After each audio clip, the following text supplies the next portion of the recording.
क्योंकि जो शैतान इब्लीस है उस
तू है मैं।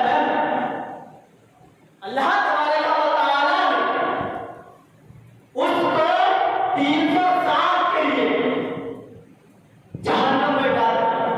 बात मालूम है कि 1000 साल के लिए।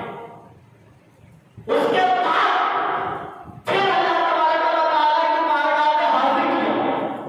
फिर अल्लाह तबारक व तआला ने पूछा कि आप बता कि मैं कौन हूं और तू कौन है।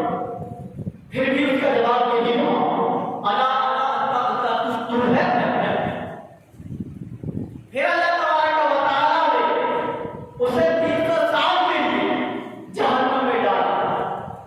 फिर उसके बाद फिर अल्लाह तबारक व तआला की बारगाह में हाजिर किया गया।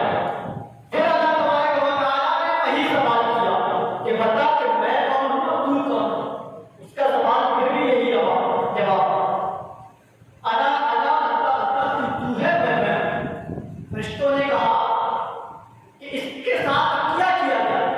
तो अल्लाह तबारक व तआला ने इरशाद फरमाया कि अब इसके साथ कुछ नहीं किया जाएगा, इसके ऊपर भूख तारी करो,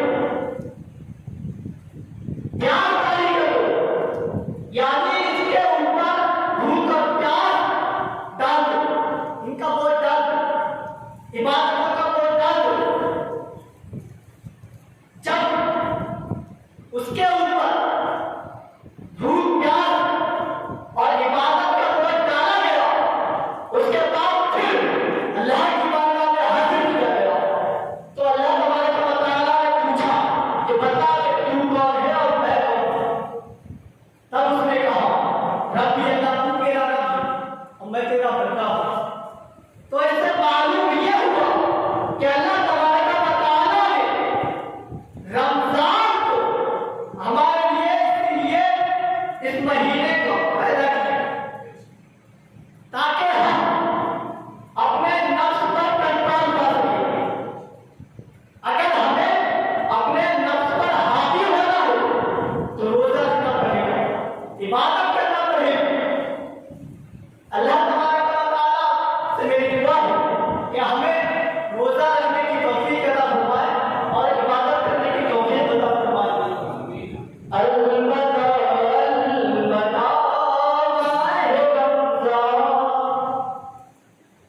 मस्जिदों में बहार आ गई थी, जो उधर जो आते नमाज़ी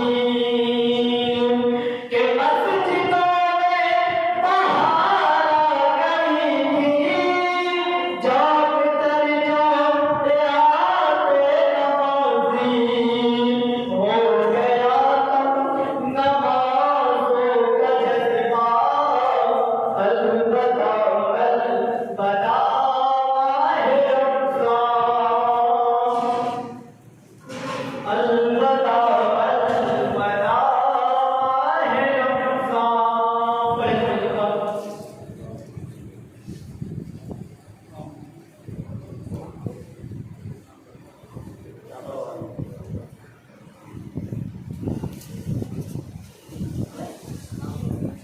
या नबी सलाम